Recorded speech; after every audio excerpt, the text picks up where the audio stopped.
Is the camera filming? How many books did we read? We did not do well. Hi everyone, welcome back to my channel. For those of you that are new here, my name is Rochelle. I read a lot of different books and I also have a disability. And holy crap, it feels like it's been a hot minute since I've sat in front of the camera. Even though I've been filming and I post videos every week. I don't know. Hi Nugs. Yes, is the camera filming? Yeah, it's filming now, isn't it? Yeah. I know all of you really love whenever Nugget shows up in the camera, so here's your Nugget moment. We are basically at a new month. It is the 3rd day of August. And so you know what that means. We need to wrap up all the books that we read in the month of July. However, we did not do well. July was probably my worst reading month of the year so far. So for the month of July, I was really busy. We went to Denver Fan Expo. We went to the Ren Fair. We drove all the way to Crested Butte with my fiance's mom, and we went and did some stuff there as well. So there was a lot of running around. And also, I'm just learning summer is not really the ideal reading month for me. It is busy and it is also extremely warm out. And when it's warm, I just don't feel the desire to go and sit down and get cozy with a nice book. It doesn't sound like my cup of tea at all, and I love cups of tea. But I read 4 books for the month of July, and oh my goodness, it was a rough one. Between how busy things were and how warm it was, I just did not do well with reading or even finishing a book. I think maybe it was a book a week, if anything. So obviously I don't have too much data for it. It took me around 12 days to finish a book on average, which is big yikes. And just because saying the total number of pages actually makes me feel a little bit better about myself and more accomplished, I read a total of 1,777 pages. That's actually kind of satisfying. But yeah, it was a slow one, y'all. It was not our best month, but let's go over the books that I read and give you a little bit of information on each of them. So starting from lowest to highest, the first one we're going to talk about is Nocticadia by Keri. I actually listened to this one as an audiobook and I rated this one 3.75 stars. Now, I think I had this on a library hold and my library hold was about to end, so I was like rushing to go and finish this book. I also did want to read it just because it was a book by Keri and she has a book called Anathema, and I've heard really great things about it, but I wasn't able to find an audiobook not on Audible for it. So I was like, let's go and see a little bit of what this author's about, what their writing style is. And with this book, basically, we're following a main character whose mother passed away due to some sort of weird parasite, and as she's growing up, she is not only mourning the loss of her mother, but also trying to take care of her sister and just make ends meet. She hasn't been able to continue going to school or anything because she needs to have a job in order to pay her stepdad for not only her housing, but also her sister's, as well as her sister's tuition. And so basically an opportunity arises where our main character is able to go and get free tuition for a college because of the research that she kept track of when she was taking care of her mom when her mom came sick with this parasite. And basically for our main character's whole life, she has been so curious about what exactly this parasite was, how did her mom get it, and how can she learn more about this? Because everywhere she's looked, there's no data about it whatsoever. So when this opportunity arises, she's very conflicted about whether or not to take it, because who is going to take care of her sister's tuition and who's going to tell her stepdad? So there's a lot of these big, what is she going to do? And she's conflicted with whether or not to just say, no, I can't go through this because I have to take care of my family, or putting herself first for once.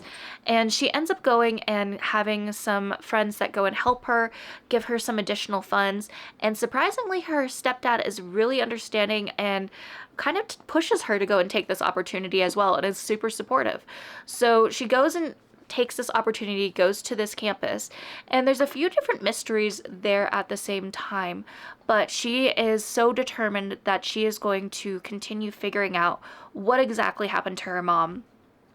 and there's a few roadblocks along the way. One of them being a professor who is very grumpy but also significantly older than her. But there's a little bit of attraction between both of them. It is kind of one of those dating tropes where it's like huge age gap, also dating your professor type of thing, which neither of those tropes have really been something that I've ever had a desire to go and read. They're not something that interests me, but I did go and stick through it. I feel like towards the end I did kind of drop off, and I was just honestly trying to finish the book as soon as possible before my library hold was up. So that's kind of why I rated it 3.75.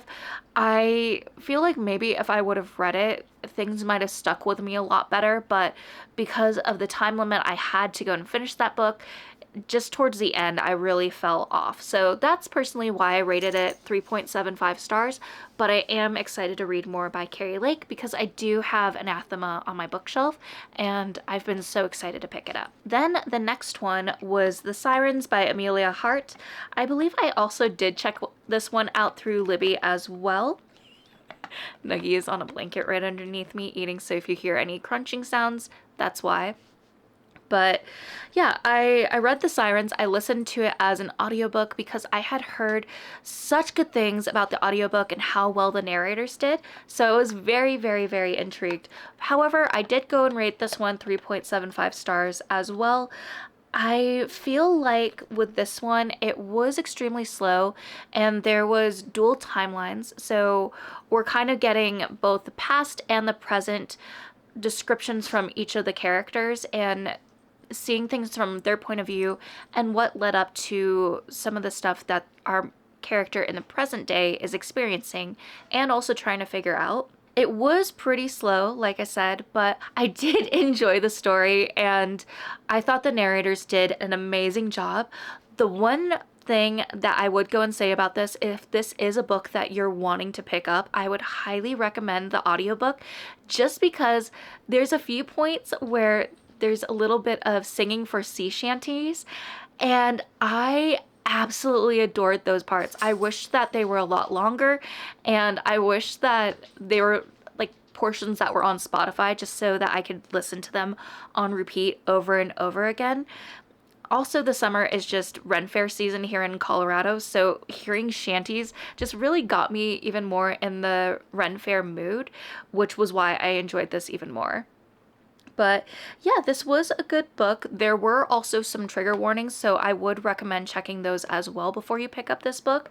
But I did like it. This was my first book by Emilia Hart, and I feel like I do want to go and maybe dive into some more books by her.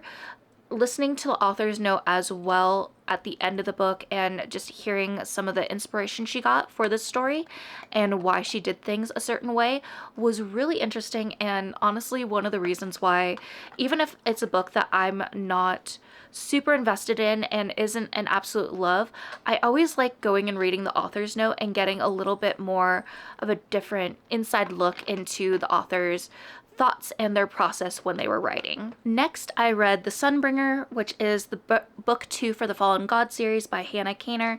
I rated this one 4 stars, and I actually did a buddy read with my friends Catherine and Kat on this book. I will leave their channel information down in the description below, but this was the second book. I read God Killer last year, so with some pieces of the story, I did forget what had happened exactly, but Catherine and Kat, they had done a buddy read for God Killer, I believe, in the previous month, and so I was able to go and review Kat's notes just to kind of get a refresher on what was going on with our characters in the first book.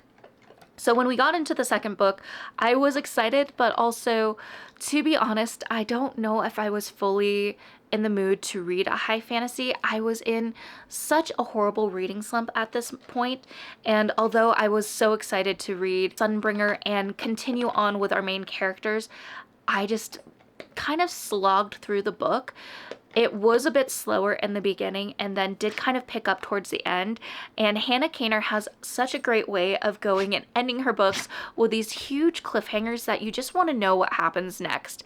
It might seem like slow for so much of the book, and then just the way she builds things up, it really makes you want to continue on.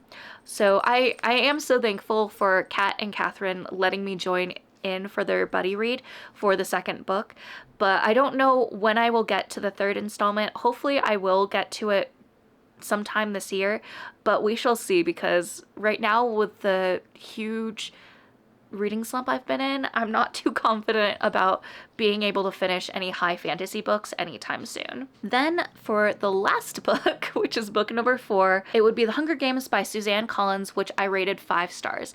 So for The Hunger Games, I actually read all these books, minus of course the newest editions, probably over 10 years ago. I read them when I believe I was in high school or 8th grade, and honestly, I remember absolutely adoring these books so much, and with the recent books and movies, I've been wanting to go and do a reread so badly, just to do a little refresher and kind of remind myself of everything that happened, especially before going into the newer installments. And I'm so glad that I reread it. I absolutely adored the book so much. There was just so much that I kind of forgot about, and it just reminded me of my love for dystopian books and why I really enjoy that subgenre so much.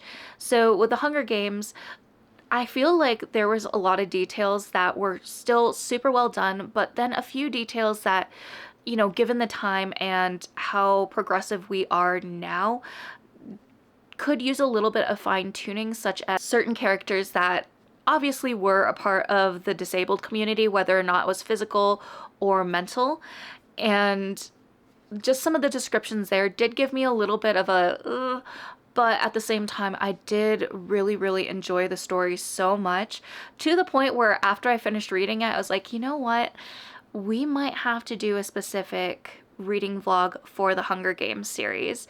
So if that's something that you're interested in, I will slowly be working on putting that all together, and we should hopefully have a video for that maybe by the end of this year. We shall see. But if you're excited for that, maybe put a bird down in the comments below, just so that I can feel your excitement, and maybe it will help push me even more to continue the series, especially with this reading slump I'm in. So those are all the books that I've read for the month of July. I do also want to go and mention that at the beginning of summer, I did mention our summer bingo board that I had created, but I actually never said when exactly it was ending. It was kind of something that was up in the air. So just as a reminder, the summer reading bingo will be ending at the end of August, and I so far somehow have won bingo. But I am very much hoping that I can do a blackout bingo board for it. So we shall see. We still have the rest of August. We're only on day 3 of this month so far. So fingers crossed. I'm really hoping I can do a blackout bingo board and get some more books in, because I really miss reading, and this reading slump has been the worst I have ever experienced. So if you're dealing with one as well, I'm hoping for all of us that our reading slump will end soon. We'll be invested in so many amazing books that we will have the hardest time putting them down, and our reading goals for this year will just skyrocket. So yeah, that is the type of energy I'm gonna put into the universe for all of us. If you made it to this point in the video, maybe go and leave like the fire emote, just because summer is really toasty, but also I'm rereading the Hunger Games series slowly, so fire sounds really good, especially since the next book is catching fire. But thank you all so much for being here, for watching this far in the video. I really appreciate you all so much. And as always, I want to remind you that you're worthy and capable of amazing things. Bye, friends.